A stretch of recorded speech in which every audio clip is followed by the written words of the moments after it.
தங்கச்சி வந்திருந்தா, நல்லா சுளீர்னு அடிக்கிற வெயில்ல தான் வந்தா. நல்ல வேளை நம்ம வீட்ல வாட்டர் மெலன் இருந்துச்சு. நான் எப்பவுமே ஃப்ரிட்ஜ்ல வந்துட்டு ஐஸ் கியூப்லாம் வைக்க மாட்டேன்.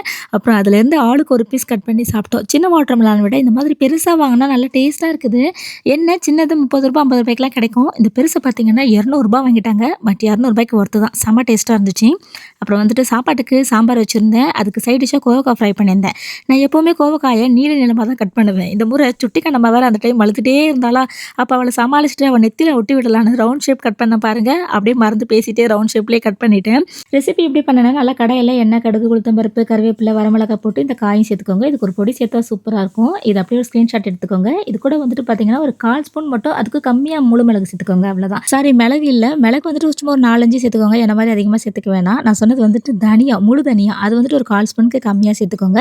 இதெல்லாம் நல்லா வறுத்துட்டு மிக்ஸில ஒரு பொடி பண்ணி சேர்த்துக்கோங்க. இது சேர்த்தா சூப்பரா இருக்கும் கோவக்காய்க்கு. காய் வெந்ததும் மஞ்சள் பொடி, கொஞ்சம் வீட்டு மிளகாத்தூள் என் ஆசைக்கு சேர்த்துருக்கேன். உங்களுக்கு வேணாம்னா நீங்க ஸ்கிப் பண்ணிக்கலாம். நல்லா வெந்து முடிச்சதுக்கப்புறம் ஃபைனலா இந்த பொடிய சேர்த்து ஆஃப் பண்ணிடுங்க. டேஸ்ட்டு சூப்பரா இருக்கும். என் ஹஸ்பண்ட் ஷாக் ஆயிட்டாரு. என்ன கோவக்காய் இந்த ஷேப்ல கட் பண்ணி செஞ்சிருக்கீங்கன்னு. ஏன்னா நான் நீல வாக்குல தானே கட் பண்ணி செய்வேன்.